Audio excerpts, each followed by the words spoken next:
ওরা 5টা বছর একটা মানুষের বন্দনা, একটা মানুষের জিকির, রেডিওতে, টিভিতে, পার্লামেন্টে একটা মানুষের বন্দনা যা করছে 5টা বছর, আল্লাহর কসম 5টা বছর যদি এতটা আল্লাহর জিকির করত, আল্লাহর বেহেশত ওদের জন্য ওয়াজিব হয়ে যেত।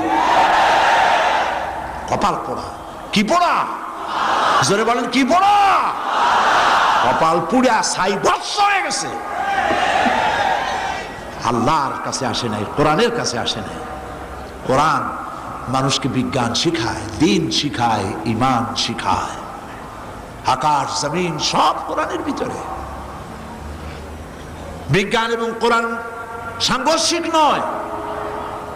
যদি কোনো জায়গায় বিজ্ঞানের সাথে কোরআনের সংঘর্ষ হয়, তখন প্রাধান্য পাবে কে? কে পাবে? এক সময় বলা হতো পৃথিবী ঘোরে,